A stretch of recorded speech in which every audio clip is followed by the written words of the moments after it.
এদের অসহযোগিতার কারণে নারকেলিয়ার হাটটি ভেঙেছে। যশোর ১ শার্শা আসনে বিএনপির প্রাথমিকভাবে ঘোষিত প্রার্থী মফিকুল ইসলাম তৃপ্তির মনোনয়ন বাতিলের দাবিতে বিস্তৃত বিক্ষোভ ও সড়ক অবরোধ কর্মসূচি পালন করেছে উপজেলা বিএনপি ও সহযোগী সংগঠনের হাজারো নেতাকর্মী। মনোনয়ন পরিবর্তনের দাবিতে তারা কাফনের কাপড় পরে মহাসড়কে অবস্থান নিয়ে তীব্র প্রতিবাদ জানান।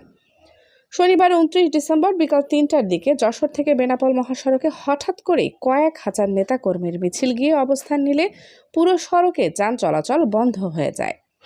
দীর্ঘক্ষণ অবরোধের কারণে যাত্রী ও সাধারণ মানুষের ভোগান্তি চরমে ওঠে। এ সময় পুরো এলাকা হয়ে ওঠে উত্তপ্ত ও স্লোগানে মুখর। বিক্ষোভকারীরা অভিযোগ করেন, দীর্ঘদিন দলের জন্য কাজ করে যাওয়া ত্যাগী, পরীক্ষিত ও মাঠের নেতাদের উপেক্ষা করে হঠাৎ করে একজন সংস্কারপন্থী নেতাকে মনোনয়ন দেওয়ায় দলের তৃণমূল পর্যায়ে মারাত্মক ক্ষোভ সৃষ্টি হয়েছে। এই মনোনয়ন অবিলম্বে প্রত্যাহার না করা হলে আরও কঠোর কর্মসূচির হুঁশিয়ারি দেন তারা। উপজেলা স্বেচ্ছাসেবক দলের সিনিয়র যুগ্ম আহ্বায়ক ওয়াসি উদ্দিন বলেন, বিএনপির মহাসচিব বলেছেন প্রয়োজনে প্রার্থী পরিবর্তন করা হবে।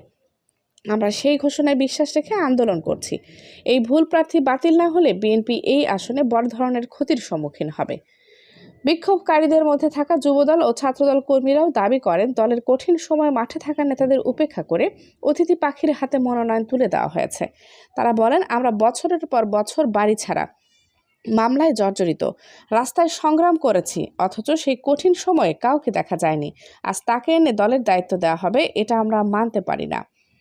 মহিবুল বলেন, ১৭ বছর ধরে সভাপতি আবুল আজাদ জহির ও সাধারণ সম্পাদক নুরুজ্জামান লিটন আমাদের পাশে ছিলেন।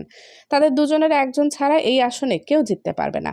ধানের শীষের জন্য জীবন দিয়েছি, দেব, কিন্তু অযোগ্য প্রার্থী মানি না। প্রায় ১ ঘন্টা অবস্থান কর্মসূচির পর অবরোধকারীরা মহাসড়ক থেকে সরে গেলে ধীরে ধীরে যান চলাচল স্বাভাবিক হয়। তবে মনোনয়নকে কেন্দ্র করে শার্শা থেকে বেনাপোল রাজনৈতিক অঙ্গন এখনও উত্তপ্ত। তৃণমূল বিএনপির কঠোর অবস্থান স্থানীয়ভাবে ব্যাপক আলোচনার জন্ম দিয়েছে। Kaniz Fatema Soma, desk news, 0 TV.